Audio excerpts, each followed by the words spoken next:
say that imitation is the sincerest form of flattery, and I suppose that's true to a point. In the wrestling business, performers have been imitating others since the very beginning, and even the greats borrowed from others that came before them. What would Nature Boy Ric Flair be if it wasn't for Nature Boy Buddy Rogers? Do you think Hulk Hogan would be the icon of the 80s if superstar Billy Graham wasn't flexing his biceps and making male pattern baldness acceptable in the 70s? Point is, every wrestler likely takes bits and pieces from others, and it's only natural. Sometimes, however, the impersonation is very literal and done for the purpose of explicitly paying tribute to or otherwise parodying them. This is usually done in a bid to advance a storyline or heat up a feud, and often results in some very entertaining television. I mean, who doesn't want to watch a famous wrestling superstar dress up and act like another? The on-screen impersonation became popular in the late 90s, and no company has been exempt from doing it, as you'll see when we take a look at key examples from WWE,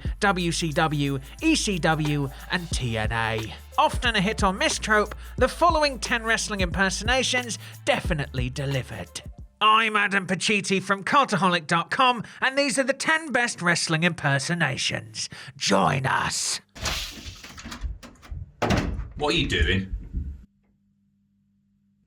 Get out. No, I'm Adam Pacitti from Cultaholic.com, and these are the 10 best wrestling impersonations. Join us.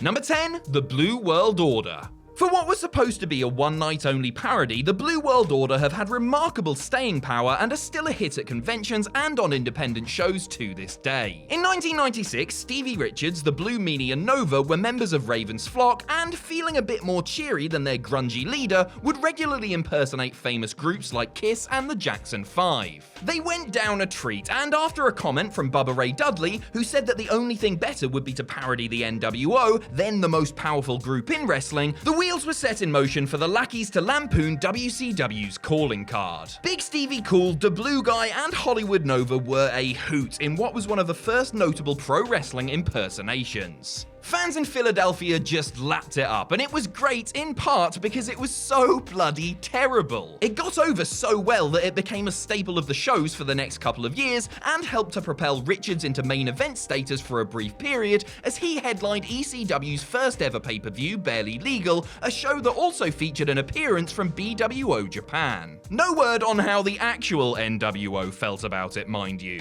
They were approached for comment but couldn't come to the phone as they were too busy counting their royalty payments. Number 9, Show Hogan. Big Show, appropriately enough, was signed to one of WWE's biggest ever contracts when he put pen to paper in 1999. Signing on for $1 million per year for 10 years, WWE envisioned Paul White as being their next Andre the Giant, a formidable big man mixing it up in the main events as a special attraction. Just over 1 year later, however, he was titting about in the midcard doing an impressionist gimmick. And to be fair to him, Show made the gimmick his own, whether he was walking out with an XXXXXXL towel as the Big Showboski, or literally showing ass as Show-Kishi. For his match with Kurt Angle at Backlash 2000, Show went after the competition, such as WCW was competition at the time anyway, by busting out a sensational impersonation of Hulk Hogan. Going vintage, Show came out for the match wearing yellow trunks, a Showster vest that was promptly ripped off, and skull cap, all to the iconic sound of Real American. And just in case you were thinking the buffoonish world's largest impressionist would do the job to the promising young upstarts, you would be wrong. In true Hogan style, it was big boot, leg drop, and 1, 2, 3. In and out in under 3 minutes, brother. Hogan would, of course, have the last laugh when he won the undisputed title at the very same pay-per-view just 2 years later. Number 8, the Rated R Nature Boy. Due to his flamboyant and larger-than-life persona and look, coupled with his distinct promo style, Ric Flair is one of the most imitated wrestlers there is. Whether wooing or rattling off one of his many catchphrases, pretty much everyone can mimic the dirtiest player in the game. During his brief feud with Flair in early 2006, Edge decided to go one better, sending up the former 16-time world champion by recreating his infamous arrest for road rage in November of 2005. After being cut off on the highway, Edge as Flair got out out of his car, wearing a bright pink robe, dress shoes, and an ill-fitting wig of course, and proceeded to attack the offending driver. Though in real life, Flair simply grabbed the driver around the neck and gave his Toyota a good kicking, the rated R Nature Boy got him out of the car, strutted around, and then peppered him with knife-edge chops, poked him in the eyes, and slapped on the figure 4 leg lock for good measure. And he did this all while providing hilarious running commentary and wooing harder than a 1950s heartthrob. As well as being a funny skit, Edge's OTT impersonation of Flair also helped build some real heat for their upcoming match at the New Year's Revolution pay-per-view.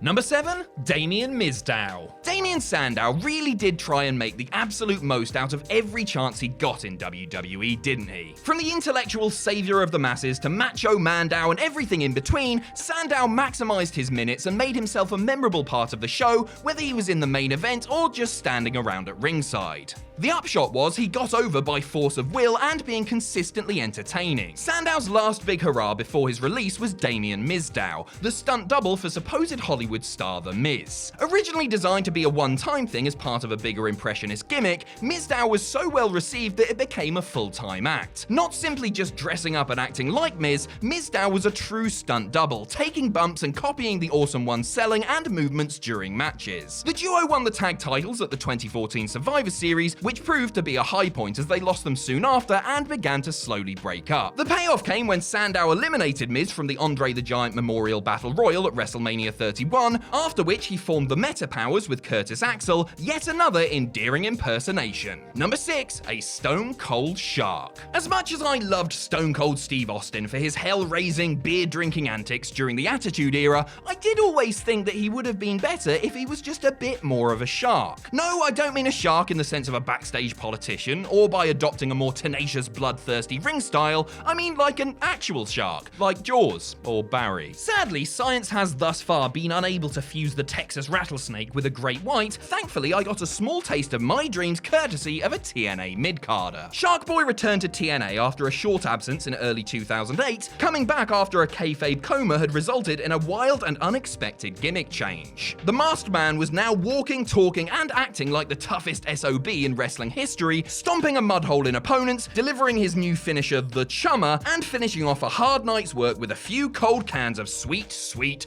clam juice. Shark Boy also began to talk in the manner of the Bionic Redneck, riffing on Austin's famous catchphrases in an inventive way. It didn't exactly lead to any boom period success for the X Division star, but it was memorable and entertaining, and apparently had a fan in old Chili McFreeze himself. Oh, shell yeah! Number 5, Black Machismo.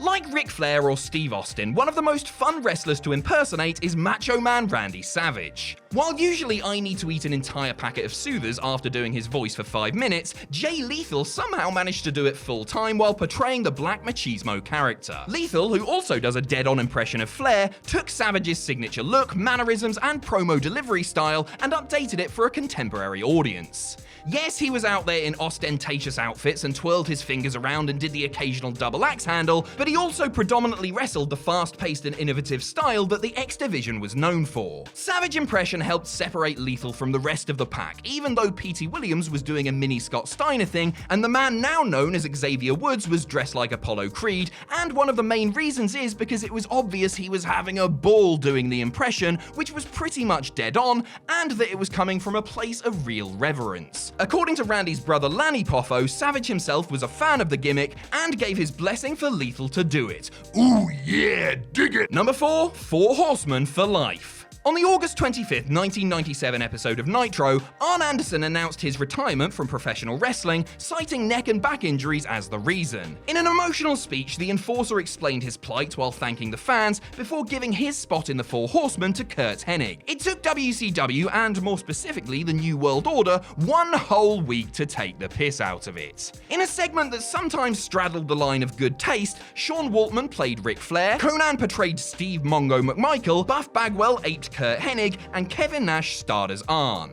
Everyone just about nailed their target, with Waltman getting it right by donning a fake nose and unleashing the waterworks every 10 seconds, but it was Nash's Anderson who was particularly on form with his commitment to the bit. Unfortunately, the send-up hit a little too close to home for Double A, who was left feeling rather upset at the references to his weight, alcohol consumption, and the very real physical effects of his injuries. Still, the parody generated heat and interest in the upcoming Fall Brawl pay-per-view, which was headlined by the NWO vs. the Horsemen in a War Games match. And over 2 decades later, it's still really bloody funny. Number 3, he's just a sexy Kurt. One of the great things about Kurt Angle is, safe in the knowledge that he could take you apart and put you back together again with his own 2 hands, that he's not afraid to make himself look a little bit foolish for our entertainment. Whether he was getting his head shaved and donning a silly wig, putting on a tiny cowboy hat, or dousing himself in milk, the Olympic gold medalist was a hoot when he decided to do the ha-has. And what was funnier than Angle's send-up of WrestleMania opponent Shawn Michaels in 2005? Appearing in the ring with HBK's former manager Sensational Sherry,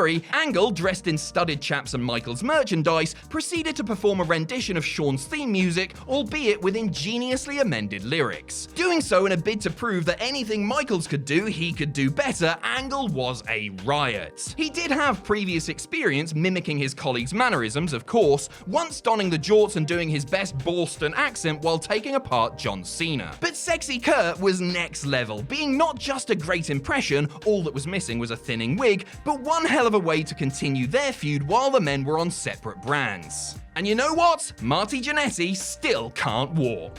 Number 2, Heartbreak Hogan.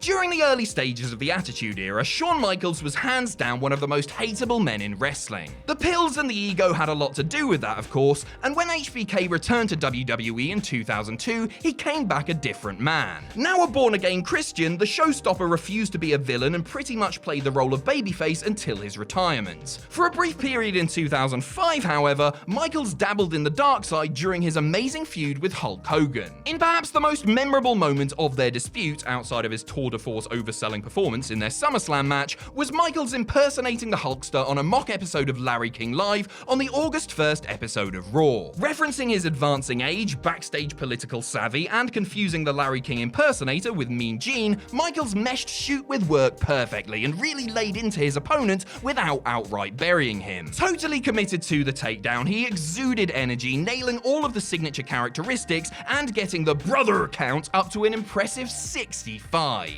Turning serious at the end, Michaels hit Sweet Chin music on the Larry King stand-in and delivered a serious message directly to Hogan before ending things by kicking the camera out. Great stuff. Brother.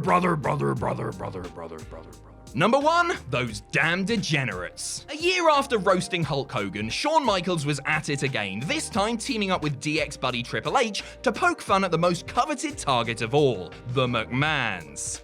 DX were, of course, no strangers to famous impersonations, the Triple H-led version of the group notoriously mocking the Nation of Domination and the Corporation. However, some not quite so sound makeup choices make those harder to celebrate in modern times, and besides, Jason Sensation was the star of those shows anyway. But on the June 26, 2006 episode of Raw, Hunter and Shawn were on their A-game, doing a hilarious impersonation of Vince and Shane McMahon. In what was probably the high point of the DX versus McMahon's feud, with the cerebral assassin nailing the Mr. McMahon powerwalk and clearing up the distinction between dicks and cockerels before Shawn, dressed as Shane, danced to the ring. Then it became a double act, and before you knew it, the video of Vince singing Stand Back was playing on the Titantron. It was really funny stuff, with some on-the-nose inside references and a couple of limb-bending dance moves to savor. Naturally, it all ended with the actual Vince and Shane, as well as the Spirit Squad, getting covered in excrement. Such good you know what, pal.